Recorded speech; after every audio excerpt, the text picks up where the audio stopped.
This channel does not promote any violent, harmful, or illegal activities. All content provided by this channel is meant for an educational purpose only.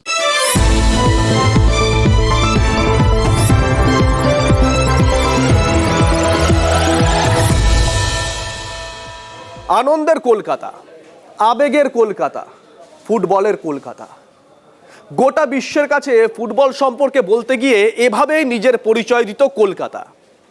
হ্যাঁ, দিত, কারণ আজকে যেটা ঘটলো সেটা গোটা ফুটবল বিশ্বে কলকাতাকে কলঙ্কিত করলো। বিশ্বজয়ী অধিনায়ক বিরক্তি প্রকাশ করে মাঠ ছাড়লেন, হতাশা প্রকাশ করে মাঠ ছাড়লেন, শহর ছাড়লেন। গোটা দেশ সেই ছবি দেখলো। এতগুলো ঘন্টা পেরিয়ে গেল, তারপরেও সেই প্রশ্নটা এখনো উঠছে, এই লজ্জার দায় কার?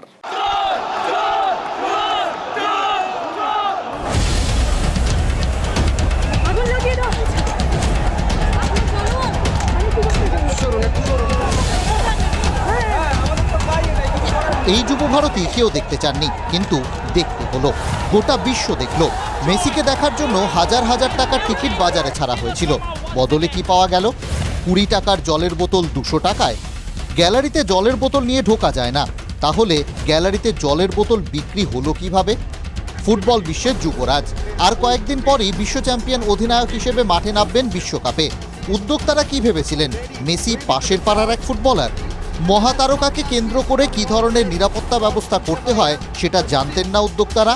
বিশ্বের সামনে কলকাতার মাথা হেড করতে পারলেন, পরিকল্পনার লেশমাত্র থাকলো না। নিরাপত্তা এত ঢিলে ঢালা। এত দামি টিকিট কেটে দেখতে এসছেন, তারা দু চোখ ভরে দেখতেন, তো সেটা করা গেল না। এত কিসের হ্যাংলামি? এই কয়েকজনের যে আধিক্যতা দেখছি, এটা কিসের? এটা মেসি দেখা না নিজেকে জাহির করা? যুবভারতী ক্রীড়াঙ্গনের মতো জায়গা যেখানে নিরাপত্তা রাখা সহজ, সেখানে করা গেল না কেন আমি জানি না। বলছি বিশৃঙ্খলা, ম্যানেজমেন্ট ফেলিয়ার। এর দায় তো তাদের যারা সংগঠক। কিছু রাস্কেল সংগঠনের ব্যবস্থা করেছে, কিছু রাস্কেল, তার পিছনে তৃণমূলের নেতারা থেকেছে, সরকার থেকেছে। রণক্ষেত্র যুবভারতীকে বাগে আনতে হিমশিম খেতে হলো পুলিশকে। মেসি সময়ের আগেই চলে গিয়েছেন শুনে মাঝ রাস্তা থেকে ফিরে গেলেন মুখ্যমন্ত্রীও। ক্ষমা চাইতে হলো রাজ্যের প্রশাসনিক প্রধানকে। আজ সল্টলেক স্টেডিয়ামের অব্যবস্থা নিয়ে আমি গভীরভাবে মর্মাহত ও হতবাক। প্রিয় ফুটবলার লিওনেল মেসিকে এক ঝলক দেখার জন্য হাজার হাজার ক্রীড়াপ্রেমী ও ভক্তদের সঙ্গে আমিও অনুষ্ঠানটিতে যোগ দিতে স্টেডিয়ামে যাচ্ছিলাম। এই দুর্ভাগ্যজনক ঘটনার জন্য আমি লিওনেল মেসির পাশাপাশি সকল ক্রীড়াপ্রেমী ও তাদের ভক্তদের কাছে আন্তরিকভাবে ক্ষমা প্রার্থনা করছি। আর এর চেয়ে ব্যর্থতার, লজ্জার কি আছে যে সম্বর্ধনা দেবেন মুখ্যমন্ত্রী, তিনি রাস্তার অর্ধেক থেকে ফিরে গেছেন, সে সম্বর্ধনাও তিনি দিতে পারেননি। এটা আমাদের বাংলার লজ্জা ছাড়া আমি এটাকে কি বলবো। মুখ্যমন্ত্রী তদন্ত কমিটি গঠনের নির্দেশ দিলেন। পুলিশ বিমানবন্দর থেকে গ্রেফতার করল অনুষ্ঠানের উদ্যোক্তাকে। শাস্তির কথা, দর্শকদের ক্ষতিপূরণের আশ্বাস রাজ্য পুলিশের ডিজির। We are taking action so that this mismanagement does not go unpunished. সরকার ইতিমধ্যেই তদন্তের নির্দেশ দিয়েছেন। যতক্ষণ তদন্ত চলছে ততক্ষণ কোনো মন্তব্য করব। লজ্জা নিয়ে যখন কথার শেষ নেই, তখন যুবভারতীতে লাগলো রাজনীতির রঙও। তুমুল বিক্ষোভের মধ্যে মাঠে দেখতে পাওয়া গেল গেরুয়া পতাকা, সঙ্গে শক্ত মোটা লাঠি। মাঠে এই লাঠি ঢুকলো কিভাবে? যারা পরিকল্পিতভাবে ওখানে অন্য সব স্লোগান নিয়ে নানা ধরনের কাজ করলো এবং আমাদের প্রিয় যুবভারতী ক্রীড়াঙ্গনের ভাঙচুর ইত্যাদি ক্ষতি করলো, তারা ফুটবল প্রেমী হতে পারে না। যদি জয় শ্রীরাম স্লোগানই দেওয়ার ছিল, তাহলে ঘটনা ঘটার আগেই জয় শ্রীরাম স্লোগান দিত। ঘটনা ঘটার পর কেন জয় শ্রীরাম স্লোগান দিচ্ছে? পুরোটাই প্ল্যান করে করা। এই মেসি যেমন কাটছাট করে যুবভারতীর প্রোগ্রাম চলে যেতে হলো, বাংলার পিসিকেও মেসির মতনই চলে যেতে হবে এই খেলা খেলতে গিয়ে। ফুটবল, মারাদোনা, পেলে, মেসি, রোনাল্ডো, এই নামগুলো বাঙালির মজ্জায়, কলকাতার মজ্জায়। কিন্তু তা বলে এই ছবি বাংলা ফুটবলের? চেয়ার তুলে নিয়ে বাড়ি যাচ্ছেন বাংলার ফুটবল প্রেমীরা। শনিবারের বিশৃঙ্খলা, আবেগ, রাজনীতি, এই সব কিছুই যেন বাঙালির ফুটবল মজ্জায় আঘাত দিল।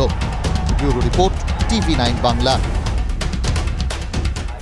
90 মিনিটের ম্যাচ, সারা জীবনের আবেগ, আর এই আবেগ, এই অনুভূতির অন্য নাম ফুটবল। কলকাতা তিলোত্তমা নগরী, পরিচিত ফুটবলের মক্কা বলে। সেই ফুটবলের মক্কায় আজ এসেছিলেন লিও মেসি। আর সেই আবেগ, সেই অনুভূতি নিয়েই কানায় কানায় পরিপূর্ণ ছিল যুব ভারতী ক্রীড়াঙ্গন। কিন্তু সেই মেসি ভক্তরা ফিরলেন এক রাশ হতাশা আর এক বুক শূন্যতা নিয়ে।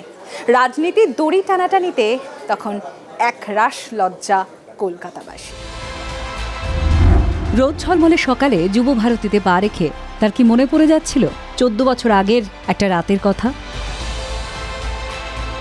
এই সেই মাঠে যেখানে প্রথমবার দেশের অধিনায়কের আর্ম ব্যান্ড পরে মাঠে নেমেছিলেন। কলকাতা নামটা মেসির হৃদয় থেকে মোছা যাবে না কোনো দিন।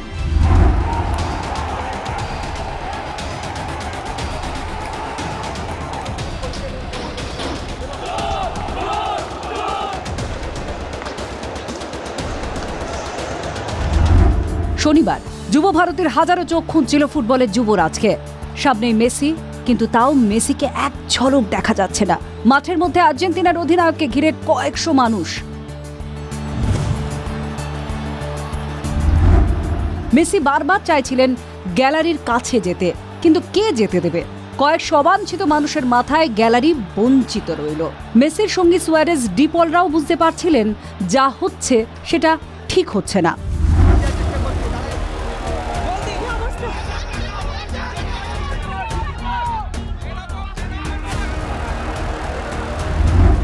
মেসির মুখটাও বলছিল বিরক্ত হচ্ছেন।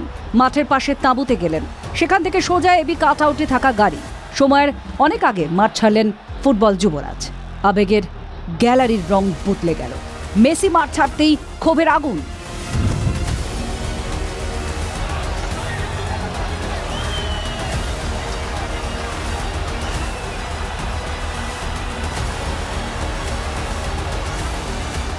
হাজার হাজার টাকায় টিকিট কেটেছেন, কেউ 1000 মাইল পার করে এসেছেন, কিন্তু এসে কি পেলেন? হাজার বঞ্চনা। হ্যাঁ, খুব ভালো হয়েছে। একবার কোলে এসে বসে গেছিল, কোলে নিয়ে ঘুরেছি আমি। ভোটের টাকা তুলছে এটা। পপকর্ন খাইছি, 200 টাকার জল খাইছি, 400 টাকার কোল্ড ড্রিঙ্ক খাইছি। তারপরে আমাদের সাথে হয়েছে ফুল স্ক্যাম। মন্ত্রী তার নিজের লোক, নিজের ভাইপো ভাইজি, তাদের সঙ্গে সেলফি তুলে, পুরো ঘিরে সেলফি তুলে ওই সময়টাই পুরো কেটে গেছে। 25,000 আমরা কিচ্ছু দেখতে পাইনি, একদম পুরো জিরো। মেসি কোথায়? মেসি তো কিছু ছিটে পড়েও দেখতে পেলাম। हम लोग पैसा दिए थे उन लोगों को प्राइवेट पार्टी कराने के लिए। फ्लाइट लेके दिल्ली से आए हैं मेसी को देखने के लिए, 25,000 का पैसा लेके। শনিবার যুব ভারতী ছিল মেসি ভারতী, কিন্তু ফুটবলের মহাতারকা কি স্মৃতি নিয়ে গেলেন? যে কলকাতা তাকে অধিনায়কত্বের গর্ব দিয়েছিল, সেই কলকাতা এতটা বিশৃঙ্খল। গর্বের ফুটবল মক্কার মাথা হেট কারা করলেন? ক্ষুব্ধ দর্শকরা, না আয়োজকরা, নাকি সেই সুবিধাভোগীরা যারা মেসি ও তার ভক্তদের মাঝে বাধা হয়ে দাঁড়ালেন? শুরু থেকে শেষ বিরক্ত করে গেলেন ফুটবল যুবরাজকে, কলঙ্কিত করলেন কলকাতাকে। Bureau report, TV9 Bangla. প্রিয় ফুটবলারের একবার দর্শন, শুধুমাত্র এই আবেগেরই বশে যুবভারতীতে ক্ষোভের বিস্ফোরণ হয়ে গেল। অনেক মানুষজন তারা না দেখতে পেয়ে, তাদের প্রিয় ফুটবলারকে না দেখতে পেয়ে ক্ষোভের আগুন জ্বালালেন। এবং কেউ কেউ বলছেন এই ঘটনার পর কলঙ্কিত হলো যুবভারতী, কলঙ্কের দাগ লাগলো শহর কলকাতায়। কিন্তু ইতিহাস কি বলছে? একটু আগে যদি আমরা ফিরে যাই, একটু যদি আপনাদেরকে মনে করাই, তাহলে সেখানে দেখবেন এই আবেগের আগ্নেয়গিরি আগেও চলেছে। কখনো নেইমারের জন্য, কখনো মারাদোনার জন্য, কখনো ক্রিশ্চিয়ানো রোনাল্ডোর জন্য।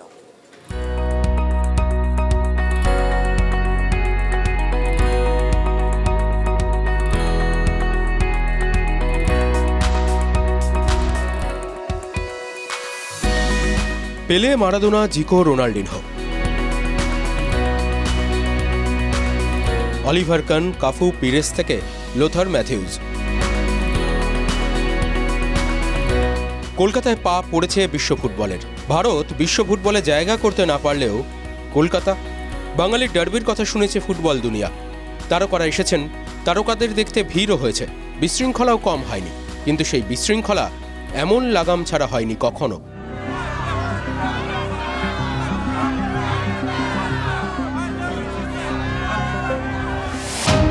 1977 অক্টোবরে কলকাতার ইডেন গার্ডেন্সে নেমেছিলেন পেলে। বিমানবন্দরে পেলে নামতেই নিয়ন্ত্রণ হারায় ভিড়। পুলিশের ব্যারিকেড ভাঙা, ধাক্কাধাক্কি হয়েছিল সেবারও। এমনকি পেলের হোটেল রুমের জানালা বেয়ে ওঠার চেষ্টাও হয়েছিল। স্টেডিয়ামের গেট ভেঙে গ্যালারিতে ঢোকার চেষ্টা করেছিল হাজার হাজার দর্শক, কিন্তু ভিড়কে নিয়ন্ত্রণ করতে হালকা লাঠিচার্জ করেছিল পুলিশ, আর তাতেই পরিস্থিতি চলে এসেছিল নিয়ন্ত্রণে। এত জলের বোতল কি করে গেল গ্যালারিতে? তাহলে কি আমরা মানে কোথাও কোনো শিথিলতা ছিল? এর আগের বার 2011 সালে মেসি তো খেলেছিলেন মাঠে, কোনো বিশৃঙ্খলা তো হয়নি। যখন সব ভাঙচুর হচ্ছে, যখন চেয়ারগুলোকে ভেঙে ভেঙে ছুঁড়ে ফেলছে, কোথায় সেখানে পুলিশ ছিল? দামি টিকিট কেটে দেখতে এসছেন, তারা দু চোখ ভরে দেখতেন, তো সেটা করা গেল না। এত কিসের হ্যাংলামি? এই কয়েকজনের যে আধিক্যতা দেখছি, এটা কিসের? এটা মেসি দেখা না নিজেকে জাহির করা? মারাদোনা এয়ারপোর্ট থেকে হোটেল পর্যন্ত, এয়ারপোর্ট থেকে যুবভারতী ক্রীড়াঙ্গন পর্যন্ত মারাদোনা যে গিয়েছে, একটা কাচের বড় বাস তৈরি করা হয়েছিল যাতে সবাই মারাদোনাকে দেখতে পারে। পেলে মারাদোনারা এসেছেন, আবেগের নিয়ন্ত্রণ হারিয়েছে, কিন্তু নিয়ন্ত্রণ হারিয়ে কলঙ্ক হয়ে যায়নি এতদিন।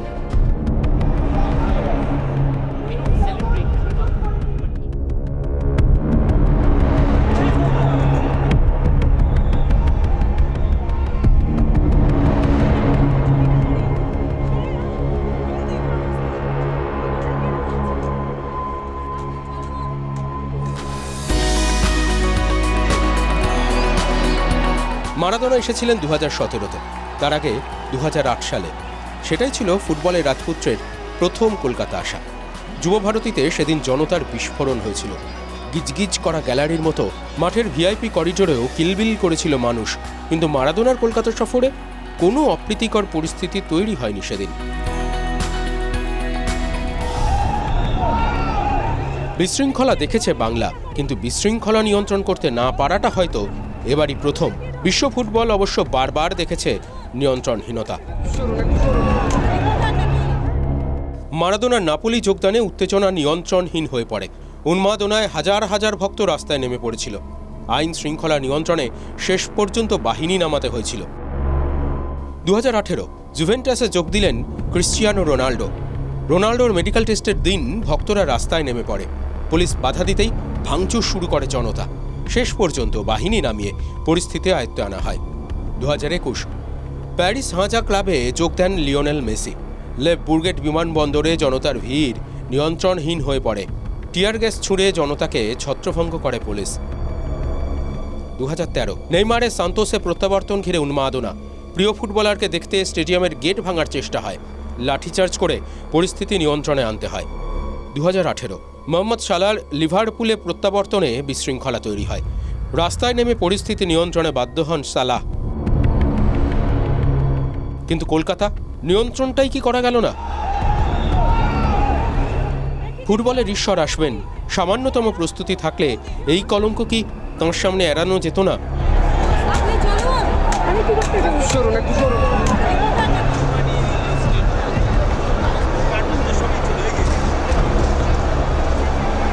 ফুটবল পাগল বাঙালির কাছে প্রশ্নটা রেখে গেলেন লিওনেল মেসি।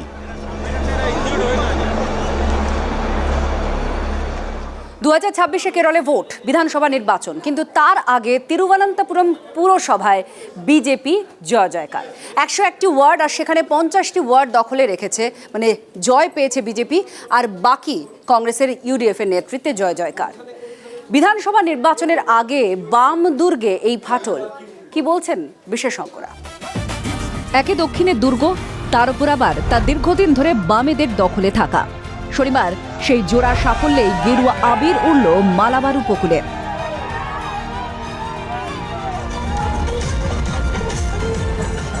5 বছর অন্তর ক্ষমতার হাত বদল এমনিতেই কেরলের রেওয়াজ, কিন্তু এর ব্যতিক্রম ছিল রাজধানী তিরুবনন্তপুরমের পুরসভায়। গত 5 দশক ধরে এই পুরসভা বামেদের দখলে। এবার বামেদের সেই দুর্গেই উড়ল বিজেপির জয় পতাকা। 101টি ওয়ার্ডের মধ্যে এনডিএ জিতে নিয়েছে 50টি, অন্যদিকে বামেরা জিতেছে 29টিতে। কংগ্রেসের নেতৃত্বে ইউডিএফ পেয়েছে 19টি ওয়ার্ড, 2টি ওয়ার্ডে জিতেছেন নির্দল প্রার্থীরা। This is certainly a very, very big day in BJP's, NDA's history in Kerala politics. You know today that we have achieved an unprecedented set of milestones thanks to the support of the people of Kerala. It is more than anything else, it is an acceptance of Thiruvananthapuram জয়ে স্বাভাবিকভাবেই উচ্ছ্বসিত BJP শিবির। জয়ের পরেই x হ্যান্ডেলে কেরলবাসীকে ধন্যবাদ জানিয়েছেন প্রধানমন্ত্রী। খুব দ্রুত তিনি কেরলে আসছেন বলেও জানিয়েছেন সেখানকার বিজেপি নেতারা। I can't tell you date, time and location that Prime Minister will decide, but certainly it is on the cards that he will visit Tirunelveli. Thiruvananthapuram সহ কেরালায় পুর নিগমের সংখ্যা 6টি। এর মধ্যে 4টিতে জয়ী কংগ্রেসের নেতৃত্বাধীন ইউডিএফ, বাকি দুটির একটি করে কর্পোরেশনে পেল এলডিএফ এবং এনডিএফ। পুর নিগমের পাশাপাশি পঞ্চায়েত এবং পুরসভার ভোটেও পিছিয়ে বামেরা। কয়েক মাস পরেই কেরালায় বিধানসভা ভোট। তার আগে স্থানীয় ভোটগুলো কেরালার রাজনীতিতে সেমিফাইনালের মতোই ছিল। এমনিতেই এবারের ফাইনালে কেরালায় ক্ষমতার হাত বদলের ফর্মুলা মেনে এগিয়ে আছে ইউডিএফ, কিন্তু সেমিফাইনালের ফল বলে দিল মালয়ালি রাজনীতিতে বিজেপিও আর ধরা ছোঁয়ার বাইরে নয়। Bureau report, TV9 Bangla. বিহারের ঘুরে উঠতে উঠতে দক্ষিণ দিনাজপুরের আকাশে না, দক্ষিণ দিনাজপুর বিহার লাগোয়া না হলেও বিহারের ছায়া এবার দক্ষিণ দিনাজপুরে। দক্ষিণ দিনাজপুর এই জেলার দুটো আসনের নির্ণায়ক সংখ্যালঘুরা, আর এই দক্ষিণ দিনাজপুর জেলাতেই মিমে যোগদানের সংখ্যা দিনের পর দিন বাড়ছে। কোথাও গিয়ে এই মিমে যোগদানের সংখ্যা তৃণমূল কংগ্রেসের কি চিন্তা বাড়াচ্ছে, আর অস্বস্তি কি বাড়াচ্ছে বাম কংগ্রেসের?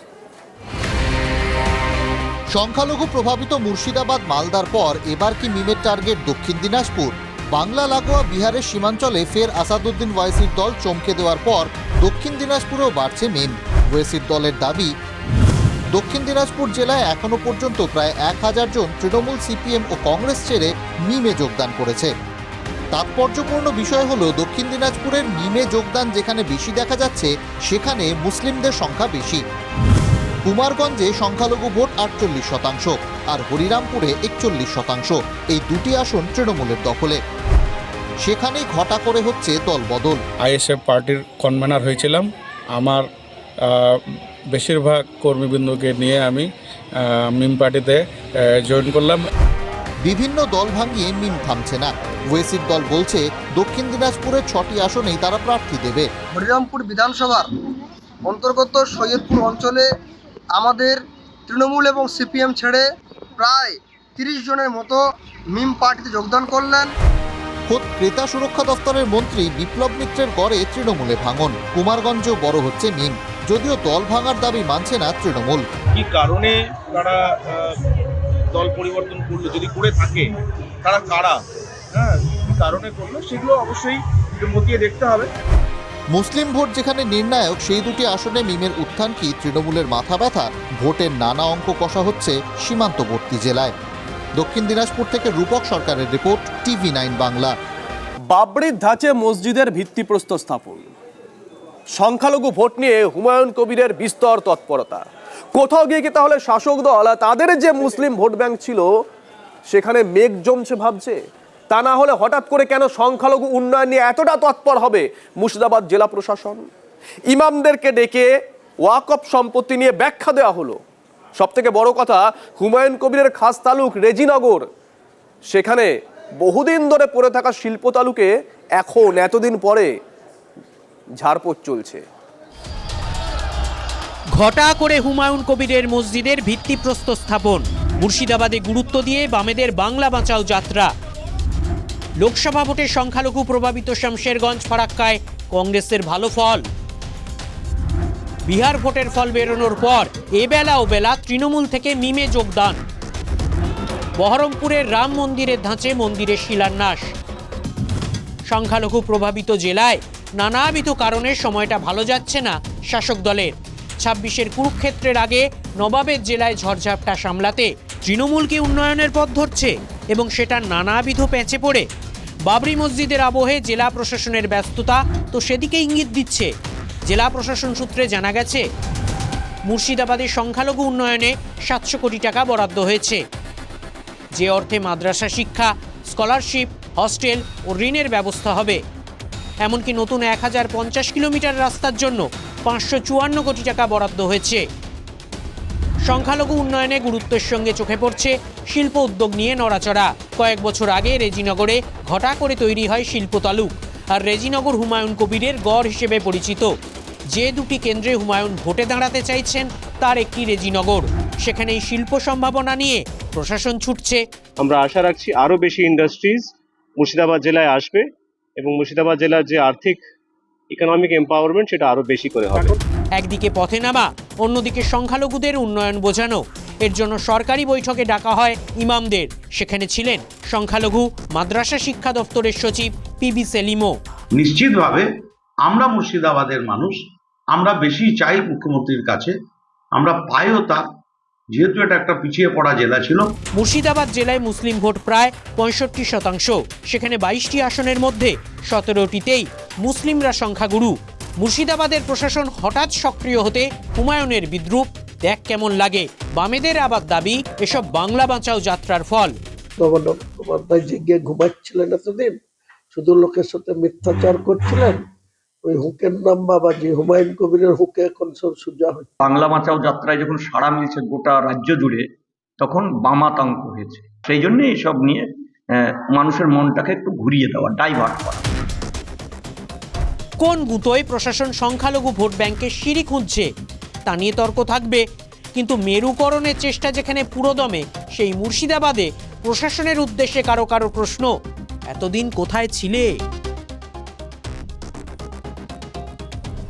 14 বছরে তৃণমূল সরকারের জামানায় জনপ্রতিনিধিদের ঠিক কি কি অভ্যাস তৈরি হয়েছে যদি এক এক করে বলা যায়, তাহলে প্রথমেই বলতে হয় ভাঙাচোরা রাস্তায় গাড়ি উল্টে গেলে সেটা দেখেও না দেখার ভান করা, ভাতা নিয়ে কেউ জানতে চাইলে বোবা সাজার ভান করা। আর এছাড়াও ঠিক কি কি অভ্যাস তৈরি হয়েছে এবার সেটাই এক সরকারি অনুষ্ঠানে হাটে হাঁড়ি ভাঙলেন কে জানেন? তৃণমূল কংগ্রেসেরই বিধায়ক। বাংলার আনাচে কানাচে এমন অজস্র লজ্জার ছবি, যেসব ছবি তো আর রাজ্যের শাসক দলের পক্ষে সুখকর নয়। এসব দেখলে আর দেখালে অস্বস্তি এড়াতে বিচ্ছিন্ন ঘটনা বলে দাবি করে তৃণমূল। কিন্তু সেই সব ভয়ঙ্কর রাস্তা ব্যতিক্রম নয়। আসলে এ যে রাজ্যের নিয়ম, সেটাই প্রমাণ করলেন নন্দকুমারের তৃণমূল বিধায়ক। পথশ্রী নিয়ে হতশ্রী স্বীকারোক্তি বিধায়কের। ওই রাস্তাটা ভীষণ খারাপ, অ্যাক্সিডেন্ট প্রায় প্রতিদিন কম বেশি হচ্ছে। একটা সময় চোখের সামনে দেখছি উল্টে পড়ে যাচ্ছে, কিন্তু সেখানে আমাদের কাজটাকে তুলে অ্যাভয়েড করে চলে যেতে হয়। কি করবো? মেচেদা থেকে নন্দকুমার যাওয়ার রাস্তায় প্রায় 2 কিলোমিটার এমনই জঘন্য।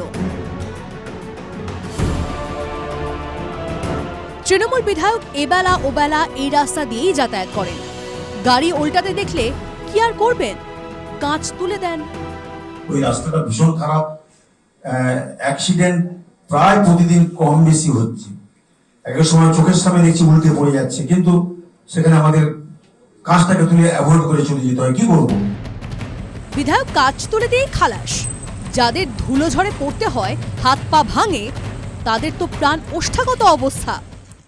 উনিও তো লাফি যাচ্ছেন, ওনার কোনো ই নেই, কেয়ার নেই। না না না, ওদিকে উনি মাথা ঘামাচ্ছেন।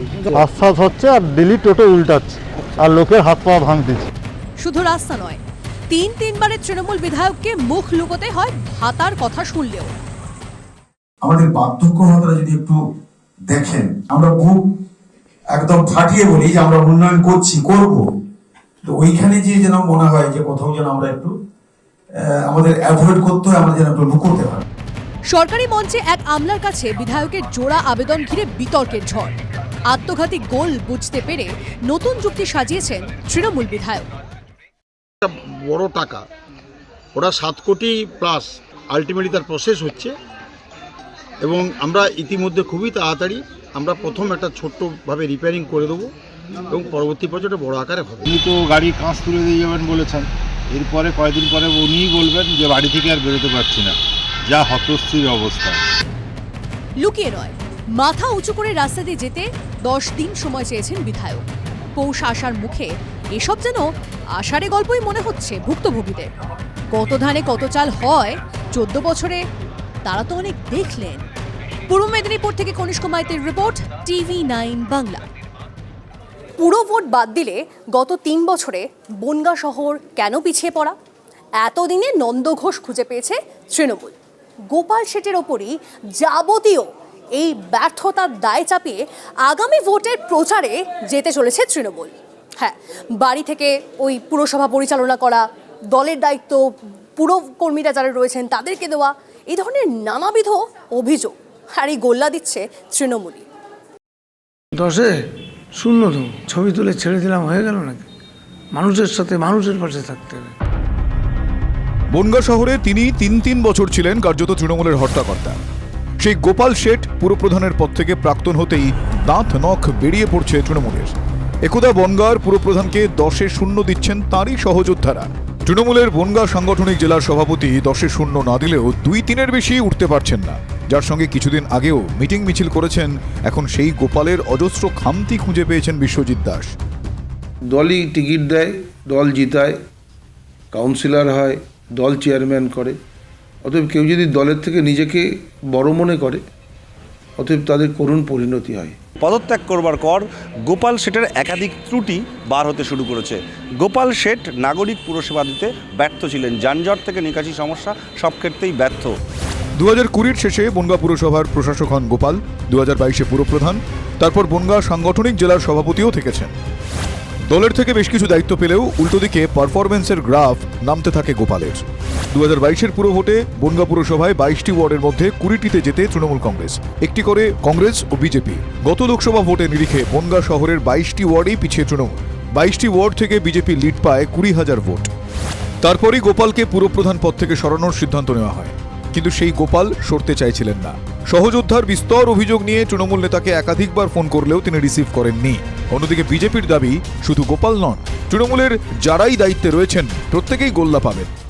এরা কত পাবে তো পরের প্রশ্ন, মানে -0.00 এরা তাও পাবে না, কারণ এরা মানুষের মনে নেই, এরা আছে লুটের ধান্দা। গোপালের বিদায় এবং পরিষেবা নিয়ে নানা মত বনগাঁবাসীর। সুইপাররা কাজ ঠিকমতো করে না, ঠিকমতো অফিসে গেলেও ঠিকমতো কাজ হয় না, এইভাবেই চলছে। এখন নতুন করে কি হয় দেখি। পৌরবোর্ড ঠিকই ছিল, কিন্তু বনগাঁর মানুষ চায় যে বিগত যে পৌরবোর্ড ছিল তার মতন একটু আরও উন্নয়ন হোক। মতুয়ারা যে তৃণমূলের সঙ্গে আছে তা প্রমাণ করতে হয় মরিয়া তৃণমূল কংগ্রেস, আর সেই কারণেই গোপাল শেঠকে সরিয়ে দিয়ে আবার তৃণমূল কংগ্রেস ভোট প্রচারে নেমে নিজেদের আসন ফিরিয়ে আনবে, এমন তারা প্রতিজ্ঞাবদ্ধ হচ্ছেন। TV9 বাংলার জন্য সুকান্ত মণ্ডলের সঙ্গে দীপঙ্কর দাসের রিপোর্ট, উত্তর 24 পরগনা। উন্নয়নে আমরা ওরা একাধিকবার এর আগে আমরা দেখেছি, আর এবারে এই অভিযোগটা করছেন শিলিগুড়ির বিধায়ক শঙ্কর ঘোষ। তিনি বলছেন তাকে উন্নয়নের ক্ষেত্রে যে সমস্ত বরাদ্দগুলো এসেছে সেগুলো খরচ করতে গেলেও নাকি বাধার মুখে পড়তে হচ্ছে। দেখুন, গভর্নমেন্টের ডেভেলপমেন্টের কাজও করতে হবে। ডেভেলপমেন্টের কাজটা হচ্ছে কন্টিনিউয়াস প্রসেস, কোনো কাজেই যেন গাফিলতি না হয়। এসআইআর হোক বা ভোট, উন্নয়নের কাজ যেন আটকে না থাকে। সাম্প্রতিক সময়ে জেলা সফরে গিয়ে একাধিকবার এই কথা বলেছেন মুখ্যমন্ত্রী মমতা বন্দ্যোপাধ্যায়। কিন্তু উন্নয়ন করবেন কারা? শুধু শাসক দলের বিধায়করা? বিরোধী দলের বিধায়কের এলাকা কি উন্নয়ন পাবে না? প্রশ্নটা তুলে দিচ্ছেন শিলিগুড়ির বিজেপি বিধায়ক শঙ্কর ঘোষ। তাঁর অভিযোগ, বিধায়ক তহবিলের টাকা থেকে যে কাজই করতে চাইছেন তাতেই বাধার মুখে পড়তে হচ্ছে। বিধায়ক তহবিল থেকে প্রতি বছর 60 লক্ষ টাকা পান শঙ্কর। 4 বছরে পেয়েছেন 2,40 লক্ষ টাকা। অভিযোগ, 1 কোটি টাকার কাজ হয়েছে, বাকি কাজের ওয়ার্ক অর্ডার হয়েছে, খাতায় কলমে কাজ চলছে, বাস্তবে কাজ করতে দেওয়া হচ্ছে না ঠিকাদারদের। অভিযোগ নিয়ে শুক্রবার শিলিগুড়ি জলপাইগুড়ি উন্নয়ন পর্ষদ অফিসের বাইরে বিক্ষোভে শিলিগুড়ির বিধায়ক। বিজেপি বলছে বেছে বেছে বিজেপি বিধায়ক কাজ করছেন না প্রমাণ করার উদ্দেশ্যেই এভাবে বিধায়ক তহবিলের অর্থে কাজ করা হচ্ছে না। অন্যদিকে যে এলাকায় বিজেপি বিধায়ক কাজ করতে চাইছেন সেই এলাকায় গিয়ে রাজ্যের সরকার তার নানা দপ্তরের মাধ্যমে কাজ করছে, যা ক্রেডিট তৃণমূল নিতে চাইছে। নির্দেশ দেওয়া হয়েছে, ডিএম সিও কে নির্দেশ দেওয়া হয়েছে বিধায়ক উন্নয়ন তহবিলের কাজ করা যাবে না, কন্ট্রাক্টরদেরকে বলে দেওয়া হয়েছে কাজ করা হবে না। আমি তো আমার দপ্তর থেকে যেগুলো এসেছিল করেছি, এখনও যদি বেছে বেছে আমাদের কাজ শুরু হচ্ছে সেখানে কাজগুলো দিয়ে আননেসারি একটা ইস্যুতে থাকতে চাই। তা আমি একটা কাজের জন্য কাউকে রিকোয়েস্ট করতে পারি, আমি একটা কাজ হবে না সেটা কাউকে বলতে পারি। প্রশাসনিক দপ্তর এসজেডিএ যেন দায় এড়িয়ে যেতে পারলে বাঁচে। আমি শুনেছি উনি একটা স্মারকলিপি দিয়েছেন, আমরা নিশ্চয়ই খতিয়ে দেখবো। কোনো কাজ আটকানো নেই, কিচ্ছু নেই, সব অনলাইন আছে, সময় মতো অনলাইনে তো কাজ হবে, সব সময় মতন কাজ হবে, কোনো কাজ আটকানোর কোনো জায়গাতে। পাহাড়ের কোলে ফুলে ফুলে টক্কর। কাস্তে হাতুড়ির দাবি, তাঁদের পর সত্যিকারের উন্নয়ন শিলিগুড়ি আর পায়নি। এই দুটো দল মিলে উন্নয়ন না করতে পারা, কারণ মানুষ শিলিগুড়িতে বামফ্রন্টের উন্নয়নটাকে দেখেছে, আর এখন খালি ভিত্তিপ্রস্তর দেখছে, কাজ দেখতে পাচ্ছে না। ভোট আসছে, উন্নয়নও ভোটের দরজায় পৌঁছে দেওয়ার তুমুল চেষ্টায়। প্রতিপক্ষকে ডোজ দিয়ে নিজের নাম ভোটারের হৃদয়ে লেখার দৌড়। কিন্তু উন্নয়ন যদি খাতায় কলমে আটকে যায়, হৃদয় থেকে নাম কাটা যাবে না তো? শিলিগুড়ি থেকে প্রসেনজিৎ চৌধুরীর রিপোর্ট, টিভি9 বাংলা। রাজ্যে এসআইআর এর ফর্ম পূরণ হতে একটার পর একটা চাঞ্চল্যকর তথ্য সামনে আসছে। এবারে জানা যাচ্ছে প্রায় 58 লক্ষ এনামোরেশন ফর্ম এখনো পর্যন্ত নাকি জমাই পড়েনি। এছাড়াও স্ক্যানারে রয়েছে আরও 85 লক্ষ নাম। দেখুন, স্যারের ক্লাসের শুরু থেকেই অবাক করা সব কাণ্ড কারখানা। বৃহস্পতিবার মধ্যরাতে প্রথম পর্ব শেষ হয়েছে, আর তাতেই বেরিয়ে আসছে এমন সব তথ্য যা রাজনৈতিক দল তো বটেই, জনতার চোখও কপালে তুলে দেওয়ার পক্ষে যথেষ্ট। এসআইআর-এর পূর্বপুরুষের নাম খুঁজতে গিয়ে বেরিয়ে এলো চাঞ্চল্যকর তথ্য। সূত্র বলছে 85 লক্ষ ভোটারের বাবার নামে গলদ, 13.5 লক্ষ ভোটারের বাবা মায়ের নাম এক, 15 বছরের কম বয়সে বাবা হয়েছেন 11,95,000, 6 সন্তানের বাবার সংখ্যা 24,21,000, 40 বছরেরও কম বয়সে ঠাকুরদা হয়েছেন 3,45,000। সিপিএমের আমলেও হতো, কিন্তু ওই গত 15 বছরে, বিশেষ করে 11-এ এই তৃণমূল ক্ষমতায় আসার পর থেকে সমস্ত কটা নির্বাচনে এই পুলিশকে দুর্বৃত্তদের ব্যবহার করে ভুয়ো ভোটারদের ইলেকটোরাল রোলে রেখে সমস্ত নির্বাচন তৃণমূল জিতেছে। সে তো 2002-এর বিষয়, তা এতদিন ধরে কি হচ্ছিল? তো তখনকার ভুল, সেগুলো যদি ভুল থেকে থাকে তাহলে ভুলটা ছিল কেন, দেখেনি কেন? তাদের আজকে 24 বছর 23 বছর বাদে এসে তাদের মনে হলো যে ভুল ছিল। কমিশন সূত্রে খবর, 1,67,45,911 জন ভোটারের তথ্য যাচাই করবেন নির্বাচন কমিশন। বাড়ি বাড়ি গিয়ে এই তথ্য যাচাই করবেন বিএলওরা। তারপরেও সন্দেহ থাকলে ডাক পড়বে শুনানিতে। সন্দেহ নেই, শুনানিতেও সংখ্যাটা থাকবে বিরাট। শুনানির জন্য প্রয়োজন আরও 2,940 জন AERO। কমিশন সূত্রে খবর, অতিরিক্ত প্রায় 1,500 থেকে 2,000 AERO নিয়োগ হবে। একজন করে AERO-কে প্রতিদিন 50 জন ভোটারের শুনানি করতে হতে পারে। এখানেই শেষ নয়, তথ্যে আরও চমক আছে। যে 58 লক্ষ অসংগৃহীত ফর্মের কথা কমিশন সূত্রে জানা গেছে, তারও বিধানসভা ধরে ধরে একটা সংখ্যা পাওয়া যাচ্ছে। কমিশন সূত্র বলছে, কলকাতার মধ্যে সবথেকে বেশি নাম বাদ যেতে পারে চৌরঙ্গিতে। সংখ্যাটা 74,000-এর বেশি। কলকাতা বন্দরে নাম বাদ যেতে পারে 63,730 জনের। সূত্র বলছে, কসবায় নাম বাদ যেতে পারে 58,000-এর বেশি। এন্টালিতে বাদ পড়ার সংখ্যা হতে পারে 49,084 জন। সূত্র আরও বলছে, ভবানীপুর বিধানসভা কেন্দ্রে 44,785 জনের নাম বাদ যেতে পারে। সিপিএমের আমলেও হতো, কিন্তু ওই গত 15 বছরে, বিশেষ করে 11-এ এই তৃণমূল ক্ষমতায় আসার পর থেকে সমস্ত কটা নির্বাচনে এই পুলিশকে দুর্বৃত্তদের ব্যবহার করে ভুয়ো ভোটারদের ইলেকটোরাল রোলে রেখে সমস্ত নির্বাচন তৃণমূল জিতেছে। সে তো 2002-এর বিষয়, তা এতদিন ধরে কি হচ্ছিল? তো তখনকার ভুল, সেগুলো যদি ভুল থেকে থাকে তাহলে ভুলটা ছিল কেন, দেখেনি কেন? তাদের আজকে 24 বছর 23 বছর বাদে এসে তাদের মনে হলো যে ভুল ছিল। জেলা কেন্দ্রগুলোর মধ্যে ফোকাসে রয়েছে হাওড়া উত্তর। সূত্র বলছে, সেখানে বাদ যেতে পারে 60,418 জনের নাম। হাওড়া দক্ষিণে বাদ যেতে পারে 54,116 জনের নাম। ব্যারাকপুরে বাদ যেতে পারে 40,998 জনের নাম। সূত্র আরও বলছে, কামারহাটিতে বাদ যেতে পারে 35,191 জনের নাম, আর নন্দীগ্রামে 10,899 জনের নাম বাদ যেতে পারে। এসআইআর-এর প্রথম পর্ব শেষ হতেই অঙ্কের খেলা শুরু। তবে এই জনতার জন্য যতটা, তার থেকেও অনেক অনেক বেশি রাজনৈতিক দলগুলো। স্যারের ক্লাস কি সবে শুরু হলো? শ্রাবন্তী সাহার রিপোর্ট, টিভি9 বাংলা। সংসদে দাঁড়িয়ে বাংলাকে কাঠগড়ায় তুলেছেন কেন্দ্রীয় স্বরাষ্ট্রমন্ত্রী অমিত শাহ। কারণ কাঁটাতারহীন ভারত বাংলাদেশ সীমান্ত। গোটা দেশে, অর্থাৎ ভারত বাংলাদেশ সীমান্ত যে রয়েছে, সেখানে 563 কিলোমিটার এলাকা এখনো পর্যন্ত কাঁটাতারহীন। অমিত শাহ বলছেন, রাজ্য জমি দিচ্ছে না, তাই কাঁটাতার দেওয়া যাচ্ছে না। আর ওই সীমান্তবর্তী এলাকায় যারা থাকেন, যে সকল মানুষ, তারা কি বলছেন? তারা কি কোনো রকম রাজনীতির ধার ধারেন, নাকি তারা সত্যি সত্যি কাঁটাতার চাইছেন?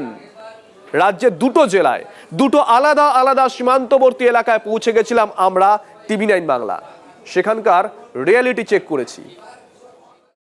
घुसपैठ हो रही है भारत बांग्लादेश की सीमा से।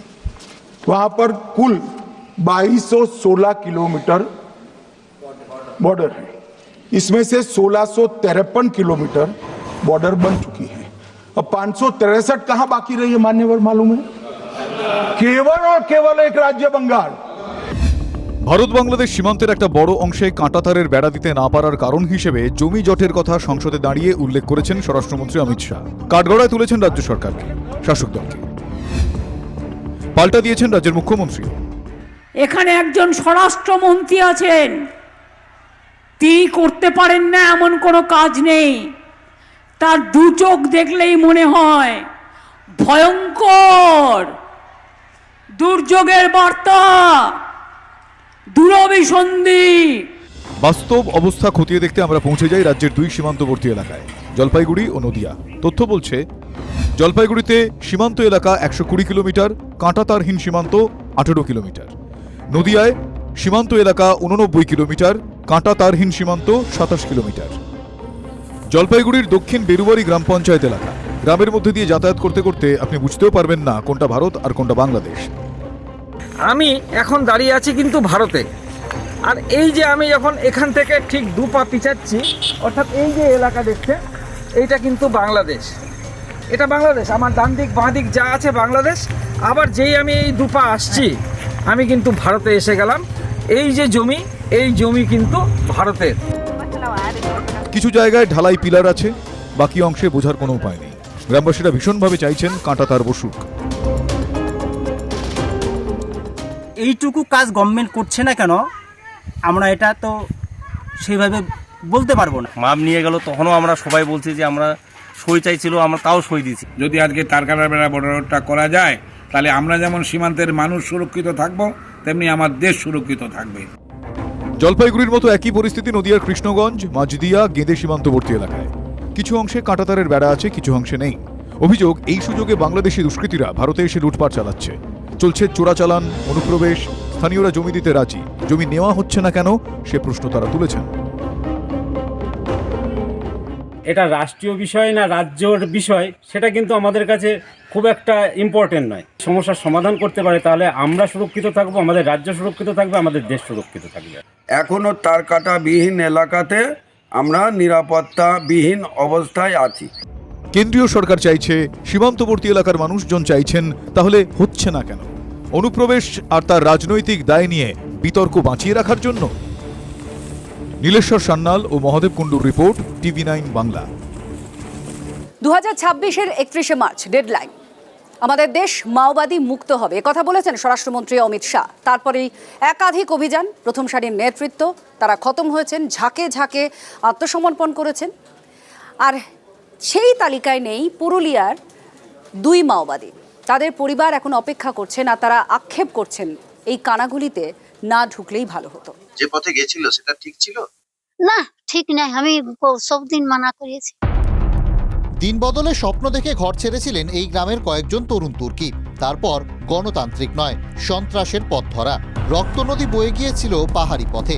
তারপর আত্মসমর্পণ, নয়তো অন্য রাজ্যে পালানো, না হলে এনকাউন্টারে খতম। কিন্তু পুরুলিয়ার বলরামপুরের হলধর বাগদি ও মীরা পাহাড়িয়া কোথায় গেলেন?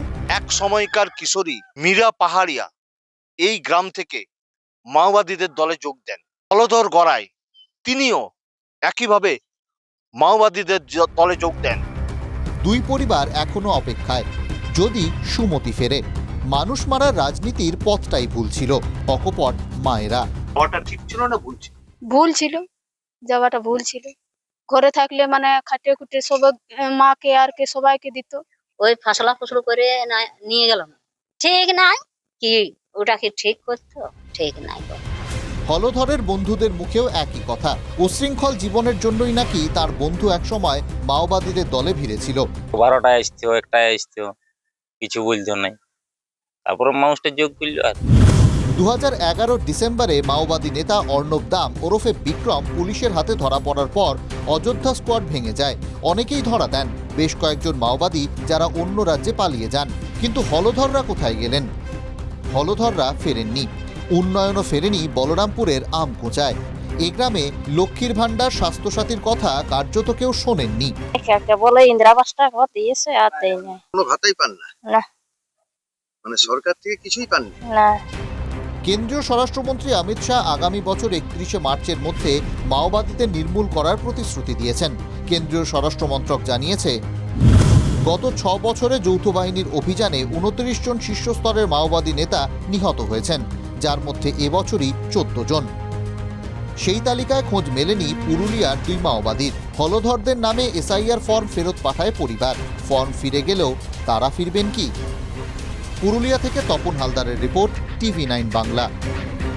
এ রাজ্যে হাসপাতালে যাওয়া রোগীরা আরোগ্য লাভের আশা থেকে ওই যাতনা ভোগের আশঙ্কা করেন বেশি, কিন্তু হাসপাতালের বেডে শুয়েই তাদেরকে জ্বলে পুড়ে মারা যেতে হবে সেই আশঙ্কা আশা করি কেউ করেন না।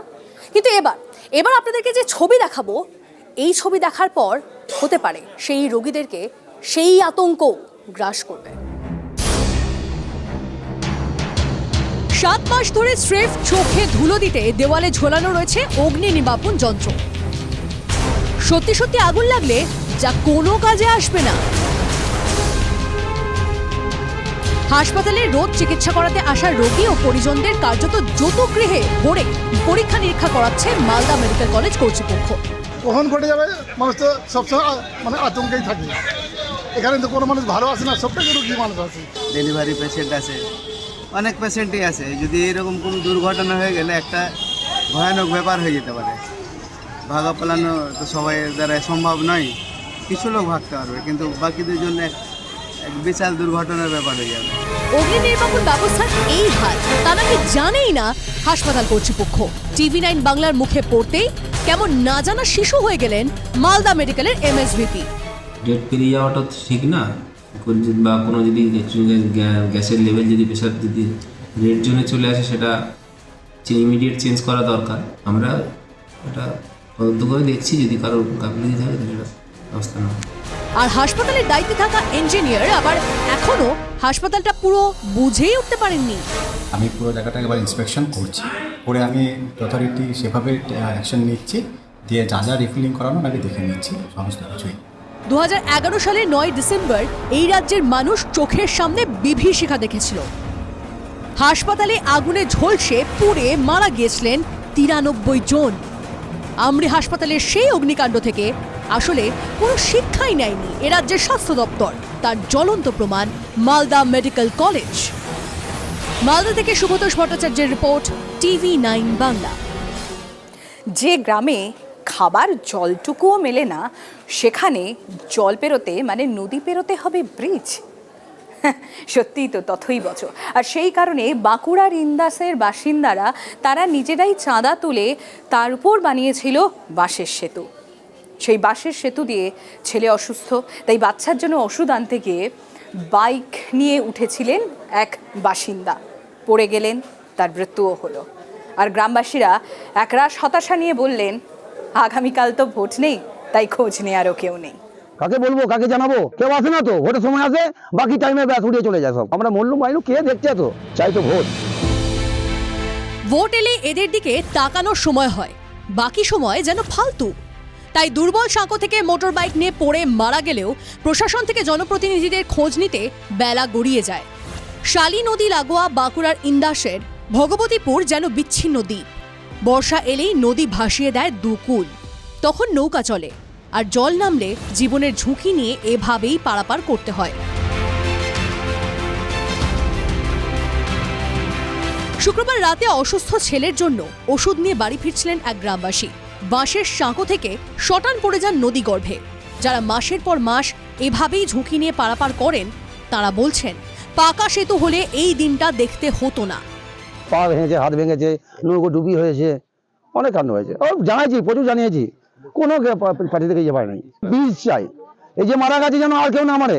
পাকা ব্রিজ হলে আমরা উপকৃত হই, বা আমার গ্রামের মানুষ, আর কিছু চাই।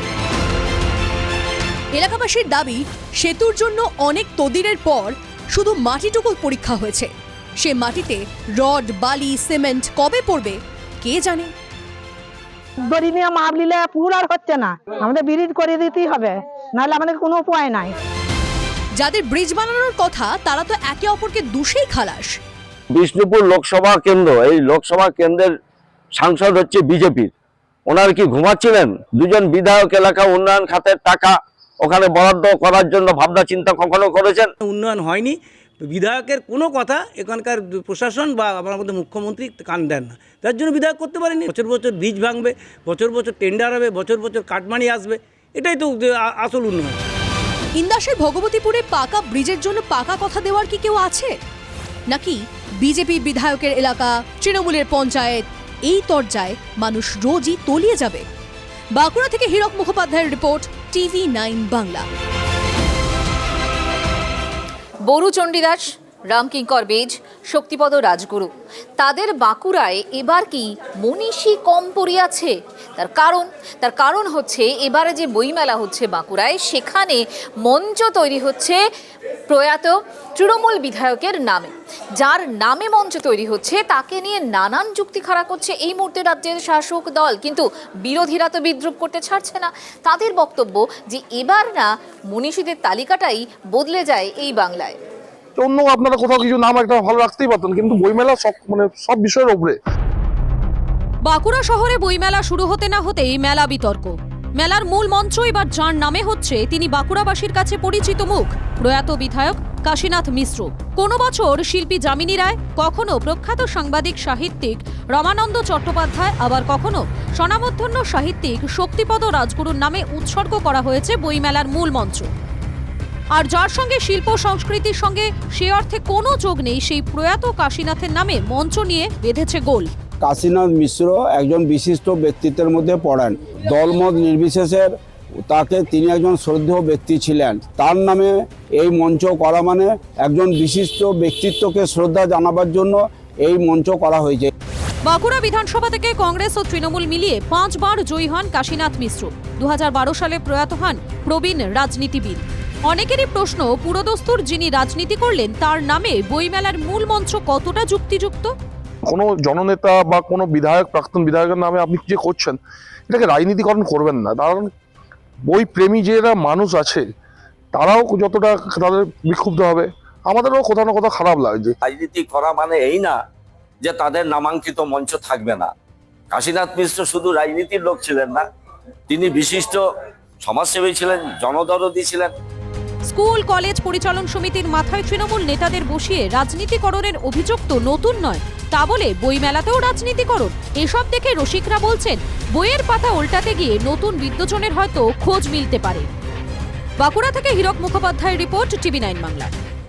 পর্যাপ্ত পরিমাণে চাল আছে, ডাল আছে, এমনকি রাঁধুনিও রয়েছে, মিড ডে মিলের সব কিছুই রয়েছে। তা সত্ত্বেও পড়ুয়ারা মিড ডে মিলে পাচ্ছেন কি বলুন তো? মাত্র 5 টাকার বিস্কুটের প্যাকেট। কেন হলো এমন পরিস্থিতি দেখুন।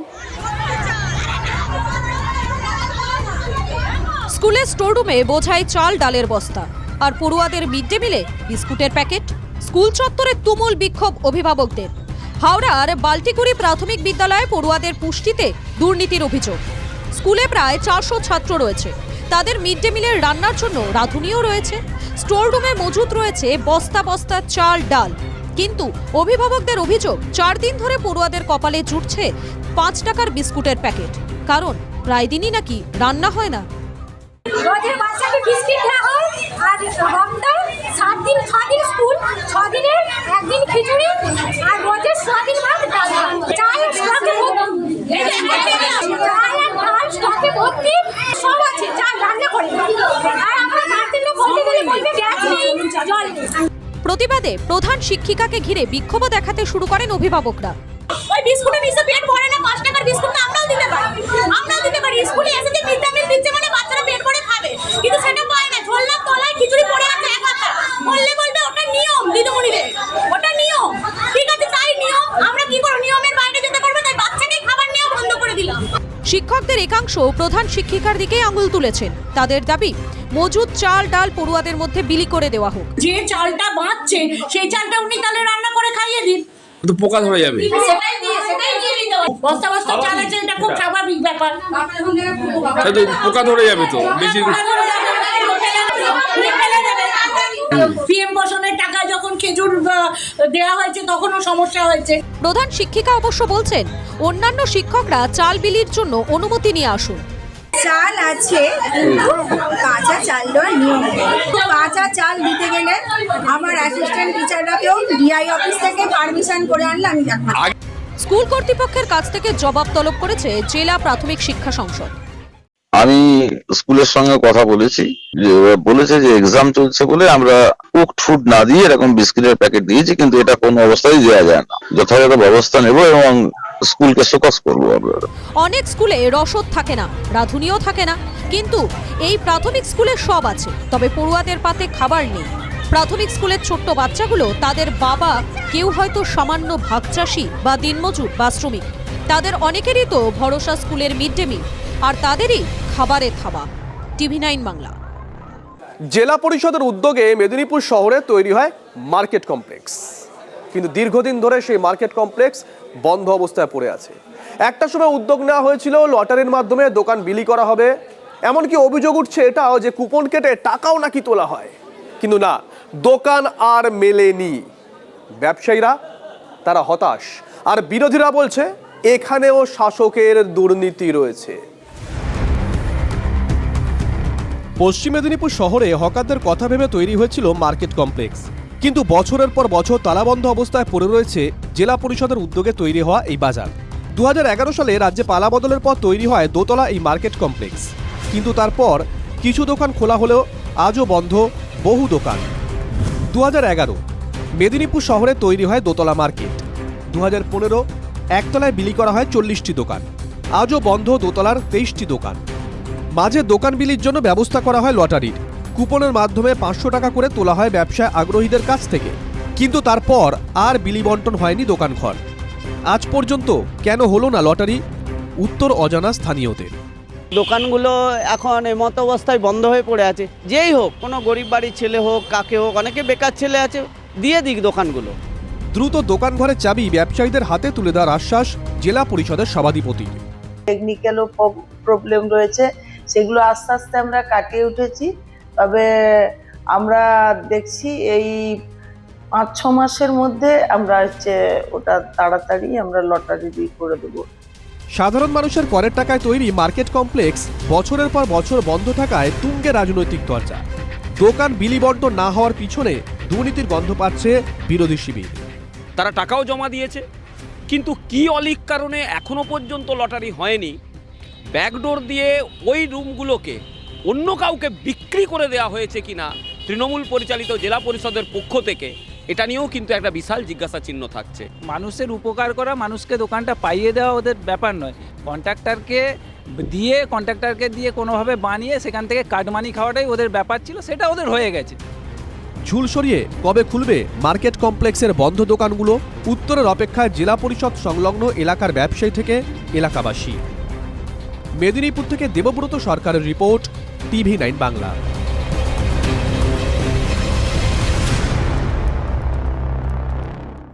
কলকাতার অন্যতম ব্যস্ত, জনপ্রিয় এবং পুরনো রুট 240 রুট গল্ফ গ্রিন থেকে শুরু হয়, বাগবাজারে গিয়ে শেষ হয়। গত 5 দিন ধরে সেই রুটে বাস একেবারে উধাও।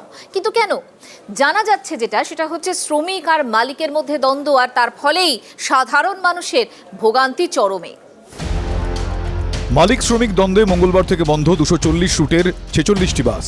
বাসকর্মীদের অভিযোগ, দীর্ঘ 2 বছর ধরে লেট ফাইনের নামে মালিকপক্ষ শ্রমিকদের কমিশনের টাকা আত্মসাৎ করছে। লেট ফাইন বাবদ 70 লক্ষ টাকা জমা পড়েছে ফান্ডে, টাকা নিজেদের ফান্ডে জমা করে নিচ্ছে মালিকপক্ষ। কমিশনের প্রাপ্য টাকা পাচ্ছেন না শ্রমিকরা। বাগবাজার স্ট্যান্ডে এরকম প্রায় 46টি মতো বাস দাঁড়িয়ে রয়েছে। সাধারণ মানুষ ভুক্তভোগী হচ্ছে। চালক কন্ট্রাক্টররা দাবি করছেন বাস তারা চালাতে চান, কিন্তু মালিকপক্ষ চালাতে চাইছেন না।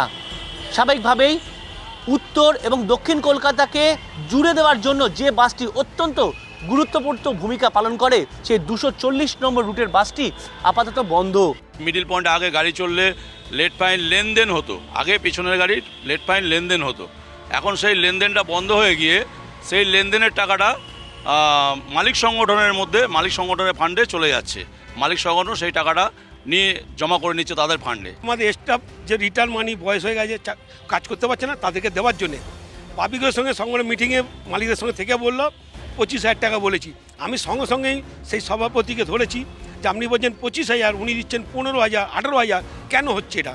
4-5 জনকে দিয়েছে, উনি কিন্তু কোনো উত্তর চাইলেন না, কি দিলেন না। আমরা তখন বুঝতে পেরেছি এখানে কিচ্ছু হবে না। আমাদের খাটনি পয়সা ওনারা জোর করে নিয়ে নিচ্ছে, এইটাকে আমরা প্রতিবাদ করার জন্য ওনারা আজ গাড়ি বন্ধ করে রেখে দিয়েছে। অতগুলো শ্রমিক এখানে প্রায় 200 স্টাফ কাজ করে, শ্রমিক কাজ করে, 200 শ্রমিকের মানে রোজি রুটি বন্ধ করে দিয়ে। দ্রুত সমস্যা না মিটলে বড় আন্দোলনের হুঁশিয়ারি দিয়েছেন বাসকর্মীরা। কোন্দল মেটাতে বৈঠকে বসেন স্থানীয় কাউন্সিলর বাপি ঘোষ। তিনি জানিয়েছেন, আমি এমনভাবে পরিস্থিতি তৈরি করব যাতে শ্রমিক সবসময় জিতবে এবং মালিক পক্ষ রক্ষা পাবে, বাস চলবে। চেষ্টা করছি, আপ্রাণ চেষ্টা করছি। তারপর যদি না চেষ্টা করে আমি রিজাইন দিয়ে দেবো। মালিক পক্ষ নিজেদের দাবিতেই অনড়, তারা কিন্তু লেট ফাইন তুলিতে চায় না। মাসখানেক ধরে বন্ধ ছিল, 7 দিন আগে ফের চালু করা হয়েছে। কেন চালু করা হলো, কেন ফের তাদের এই সমস্যায় ফেলা হলো? যেখানে পুলিশের অতি সক্রিয়তা রয়েছে, বাগবাজার থেকে বিডন স্ট্রিট মাঝখানে রাস্তার যানজট রয়েছে, সেখানে 15 মিনিটের মধ্যে কিভাবে পৌঁছানো সম্ভব? সব মিলে একাধিক প্রশ্ন কিন্তু থাকছেই, আর তাতে ভুক্তভোগী হচ্ছে সাধারণ মানুষ। ক্যামেরায় মাখন পাত্রের সঙ্গে সায়ন্ত ভট্টাচার্য, TV9 বাংলা, বাগবাজার।